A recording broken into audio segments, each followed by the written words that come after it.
Hello, Matt Davis here with more homework quiz help. This one comes from section 8.2.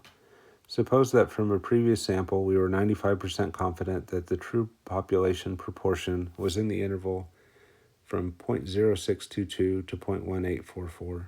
Use the confidence interval to determine the point estimate p hat and enter your answer using 4 decimal places.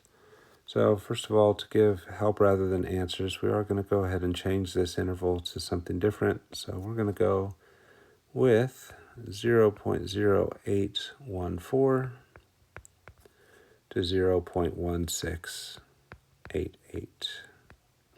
So that's what we're going to work with instead. And then how do we get there? Well, it helps to look at the formula for the confidence interval. We already have the confidence interval, so we're not trying to calculate it, but just to understand how it was built.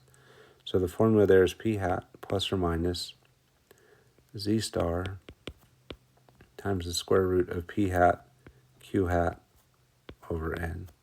The key thing to notice is we make that interval by taking our point estimate and then adding and subtracting the same value.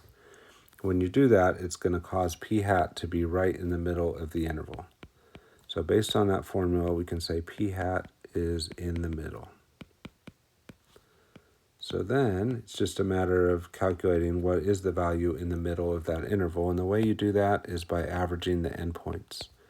So you take the 0.0814, you add the other endpoint, 0.1688, you divide that by 2, and that will give you what you need. So when you do that, make sure that you put parentheses around the top so that the division happens after the addition. Let's go ahead and move to the calculator and take a look at that. All right, so over on the calculator side, make sure you open parentheses and then do the first endpoint 0.814 plus the second endpoint 0.1688 and then close the parentheses. That makes sure the addition happens first, and then you divide by 2 and you'll get the midpoint, which is 0.1251. So let's switch back over and write that down. So 0.1251, and that would be our value of p hat. So that's what we would enter in to active learning. All right, so just a quick comment. It is a common mistake to forget the decimal places when you're doing the average.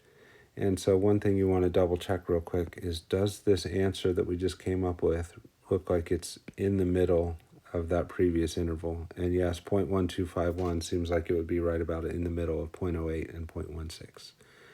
So do that kind of quick check to kind of make sure you get a reasonable answer. A lot of times if you forget the parentheses, this will not be in the middle, this number down here in our box. So double check that, and it can help you avoid just kind of a calculator error from having things go wrong.